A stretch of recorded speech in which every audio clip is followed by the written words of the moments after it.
As far as I can remember myself, when I was a little kid like this, I have always been using Photoshop for editing my pictures. And it's been a really long way, and for some time I was happy using it. But I think we both know that everything changes. Or as they say, you die a hero or you live long enough to become a villain. And Photoshop is not an exception, I think. So yeah, now after this crazy update of policies where now they can use all your works for their needs with no need to ask you about that, especially to train their AI using your works. This is crazy.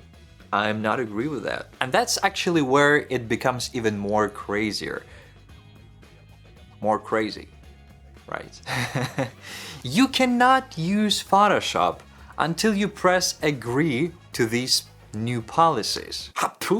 That's what the user gets. Anyway, since then I started looking for a new editing program. And I knew it's gonna be hard, especially after using only one program for like 15 years. But hey, it's not impossible. And guess what? I was right. After quite a journey, I finally found something worthy. Luminar Neo. Luminar Neo. So this Luminar Neo was released in 2022 and already got a lot of awards and recognition. So let me explain you and show you why do I find this program worthy.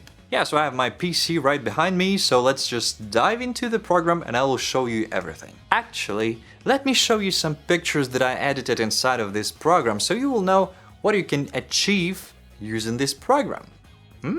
That makes sense. So here is before and after. Before, after. Before, after. Yeah, that's it. Let's go to the program. Okay, so first of all, design and overall functions.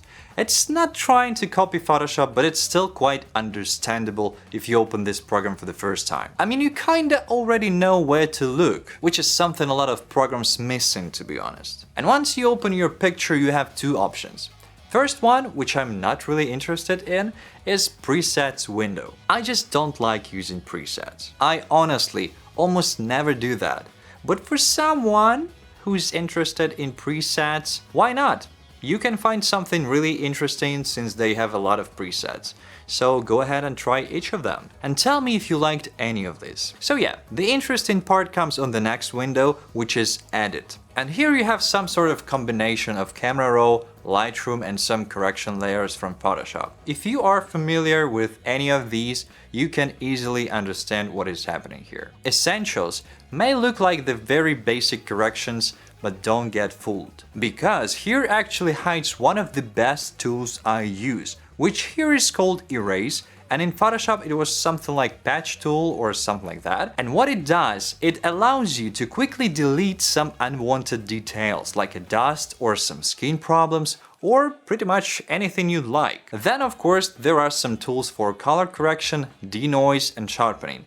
But here I use only tools for color correction just because I don't really trust those denoisers or sharpening tools. I don't want to change it on my pictures because when you print them or use it for commercials, you don't want to have any issues with your details. I mean, trust me, any denoiser will lower your sharpness and any sharpening tool will increase your noise. That's the rule. And you know, this is the rule I don't want to break. So take a minute, relax, breathe, and put the correct settings into the camera before taking the picture. I guess this is the only way to do this. So for the color correction, I use the color tab and toning.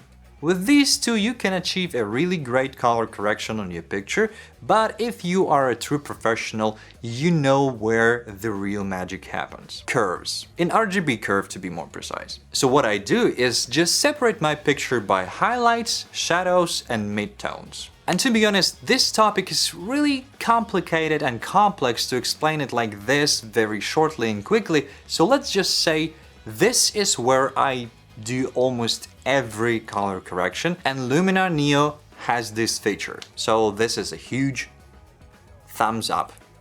I guess this is how you call it.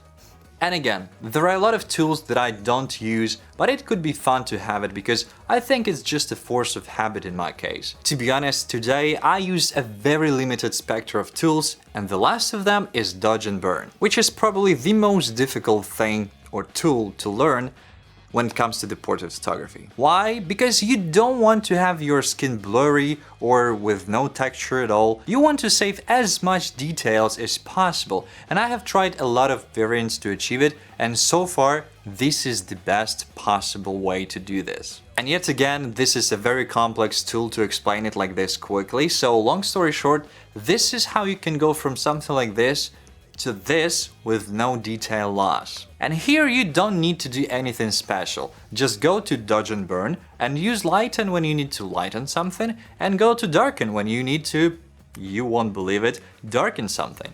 And finally we got to my favorite point, which is the price and basically ownership. You see, the problem is you don't actually own any Adobe products. You just subscribe, so you need to pay every month or every year. I'm not sure, but it's something like 315 euros every year. But here in Luminar Neo, you can have this subscription for 60 euros every year, or for 99 euros you can buy, literally buy and own this product for life and never ever pay your money again, and still be able to use any update they make. And I'm not sure about you, but this is how I see our future.